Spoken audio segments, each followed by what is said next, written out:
এবার রেশন কার্ডে বিনামূল্যে চাল, ডাল, চিনি, লবণ নিয়ে বড় সুখবর। প্রথমবারের জন্য বৃহৎ ঘোষণা করলেন নবনিযুক্ত খাদ্যমন্ত্রী কৌশিক রায়। 100 টাকা নয়, একেবারে বিনামূল্যে দেওয়া হবে ডাল, চিনি, লবণ। আগামী 6 জুলাই থেকে শুরু হবে বাজেট অধিবেশন। ওই বাজেট অধিবেশনেই বরাদ্দ করা হবে রেশনের অনুদান। বাজেটের সিদ্ধান্ত অনুসারে হিতাধিকারীদের আবার সুবিধা প্রদান করা হবে। আগামী 1 আগস্ট থেকে রেশন কার্ডের হিতাধিকারীরা আবারও বিনামূল্যে পেতে পারেন চাল, ডাল, চিনি, লবণ। এই ঘোষণা করেছেন রাজ্যের অসামরিক ও খাদ্য বিভাগের মন্ত্রী কৌশিক রায়। এবার রাজ্যের চা বাগান এলাকার শিক্ষার্থীদের জন্য গুরুত্বপূর্ণ সিদ্ধান্ত নিল সরকার। রাজ্যের চা বাগান অঞ্চলের শিক্ষার্থীরা এবার বিনামূল্যে ভ্রমণ করতে পারবেন বিদ্যালয়ে। বিদ্যালয়ে পরিবহন একেবারে বিনামূল্যে করে দেওয়া হলো চা বাগান এলাকার অঞ্চলের শিক্ষার্থীদের জন্য। এই ঘোষণা করেছেন রাজ্যের শিক্ষামন্ত্রী ডক্টর রনোজ পেগু। তিনি জানান, কোনো শিশু যাতে যাতায়াতজনিত অসুবিধার জন্য বিদ্যালয় থেকে বঞ্চিত না হয়, সেই লক্ষ্যে সমগ্র শিক্ষা অসম 10 জুন তারিখে চা বাগান অঞ্চলের ছাত্রছাত্রীদের জন্য বিনামূল্যে পরিবহন সুরক্ষা বাহন সুবিধা চালু করেছে। এই পদক্ষেপের মাধ্যমে চা বাগান অঞ্চলে বসবাস করা বঞ্চিত এবং প্রান্তীয় সম্প্রদায়ের প্রথম থেকে 9ম শ্রেণী পর্যন্ত সব ছাত্রছাত্রীরা নিরাপদ এবং বিনামূল্যে পরিবহন সুরক্ষা বাহনের সুবিধা পাবেন। এর ফলে ৯,৭১৪ জন শিক্ষার্থী উপকৃত হবেন। 198টি বিদ্যালয়কে এর অন্তর্ভুক্ত করা হয়েছে। এই প্রকল্প চালু করা হবে রাজ্যের 11টি জেলায়। ব্যাপক হারে রদবদল করা হলো কাছাড় পুলিশে। সব মিলিয়ে বদলি করা হয়েছে 50 জনকে। এর মধ্যে রয়েছেন 5 জন ইন্সপেক্টর এবং 14 জন সাব ইন্সপেক্টর।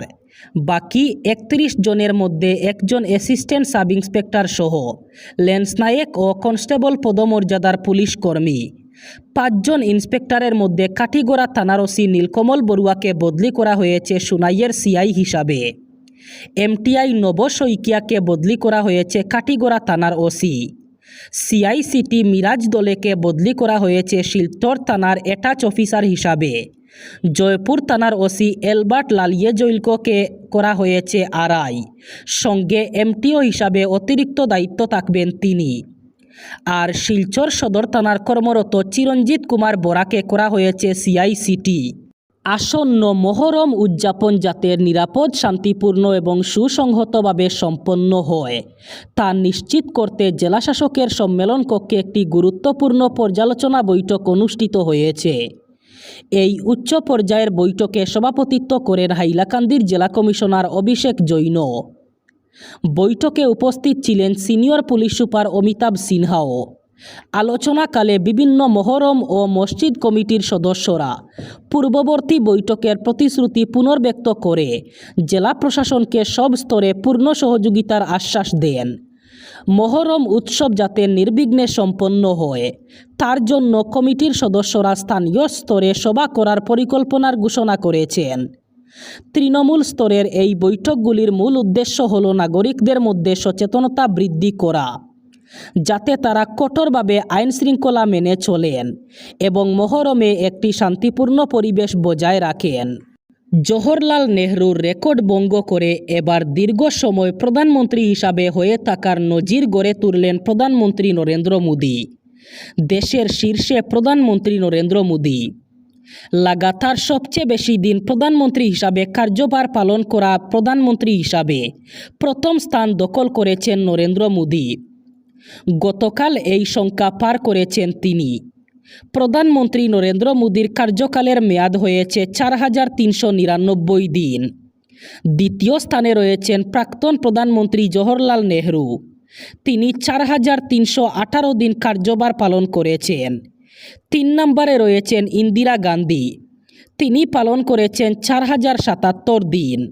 4 নম্বরে রয়েছেন মনমোহন সিং। তিনি 3656 দিন এবং 5ম স্থানে রয়েছেন রাজীব গান্ধী। তিনি 1858 দিন। প্ল্যাটফর্মে চলন্ত ট্রেনে উঠানামার সময় দুর্ঘটনা রুখতে এবার বড় পদক্ষেপ নিতে চলেছে রেলরক্ষী বাহিনী। এবার থেকে এই ধরনের ঝুঁকিপূর্ণ আচরণকে সরাসরি শাস্তিযোগ্য অপরাধ হিসাবে ধরা হবে। এতদিন অধিকাংশ ক্ষেত্রেই যাত্রীদের সতর্ক করে ছেড়ে দেওয়া হতো, তবে নতুন নিয়মে ঘটনাস্থলেই জরিমানা করা হবে। রেল সূত্রের খবর, রেল আইনের 156 নম্বর ধারায় চলন্ত ট্রেনে ওঠা অথবা নামা বিপজ্জনক এবং আইনত দণ্ডনীয়। সেই নিয়মকে আরও কঠোরভাবে কার্যকর করার সিদ্ধান্ত নিয়েছে রেলরক্ষী বাহিনী। জানা গেছে, ধরা পড়লে সর্বোচ্চ 2000 টাকা পর্যন্ত জরিমানা গুনতে হতে পারে যাত্রীদের। এই সিদ্ধান্তের নেপথ্যে রয়েছে কেরলের তিরুবনন্তপুরম বিভাগে লাগাতার বেড়ে চলা দুর্ঘটনার সংখ্যা। চলতি বছরের প্রথম 4 মাসেই বিভিন্ন স্টেশনে এমন 37টি দুর্ঘটনা ঘটেছে। তাতে প্রাণ হারিয়েছেন 12 জন এবং গুরুতর জখম হয়েছেন 25 জন। গত বছর একই বিভাগে 113টি ঘটনায় মৃত্যু হয়েছিল 31 জনের। রেল কর্তাদের বক্তব্য, বেশিরভাগ দুর্ঘটনাই ঘটে যাত্রীদের অসাবধানতার কারণে। অনেক সময় কামরার ভিতরে পর্যাপ্ত জায়গা সত্ত্বেও দ্রুত নামার তাড়ায় বহু যাত্রী দরজার সামনে দাঁড়িয়ে থাকেন। ট্রেন পুরোপুরি থামার আগেই নামার চেষ্টা করতে গিয়ে ঘটে বিপত্তি। এই ধরনের দুর্ঘটনাই সবচেয়ে বেশি প্রাণঘাতী বলেই মনে করছে রেল। আবারও পশ্চিম এশিয়া জুড়ে হামলা শুরু করেছে ইরান। সেখানকার বিভিন্ন দেশে ছড়িয়ে ছিটিয়ে থাকা অন্তত 21টি মার্কিন ঘাঁটিতে হামলা চালিয়েছে ইরান বাহিনী। বাহরিন, জর্ডান, কুয়েতের মতো দেশগুলিতে প্রতিনিয়ত বাজছে সাইরেন। সংশ্লিষ্ট দেশগুলির কর্তৃপক্ষ হামলার সত্যতা স্বীকার করে জানিয়েছে, তাদের প্রতিরক্ষা ব্যবস্থা বেশ কিছু ইরানি ড্রোন ক্ষেপণাস্ত্র হামলা প্রতিহত করেছে, তবে কিছু ক্ষেপণাস্ত্র আঘাত হেনেছে। ইরাকি সংবাদমাধ্যম সূত্রে খবর, বাহরিনে 16টিরও বেশি বিস্ফোরণের শব্দ শোনা গেছে। হামলা হয়েছে জর্ডানেও। ইরানের ইসলামিক রেভলিউশনারি গার্ড কোর জানিয়েছে, তাদের এরোস্পেস বাহিনী জর্ডানের একটি ঘাঁটি লক্ষ্য করে দূরপাল্লার সলিড ফুয়েল ক্ষেপণাস্ত্র নিক্ষেপ করেছে। F-35 মার্কিন যুদ্ধবিমানের হ্যাঙ্গার এবং একটি কমান্ড অ্যান্ড কন্ট্রোল সেন্টারকে নিশানা করে হামলা চালানো হয়েছে। মার্কিন ঘাঁটি লক্ষ্য করে চালানো অন্যতম বৃহত্তম প্রতিশোধমূলক হামলা হিসাবে বর্ণনা করেছে ইসলামিক রেভলিউশনারি গার্ড কোর। তাদের দাবি, পশ্চিম এশিয়া জুড়ে অন্তত 21টি মার্কিন ঘাঁটি লক্ষ্য করে হামলা চালানো হয়েছে।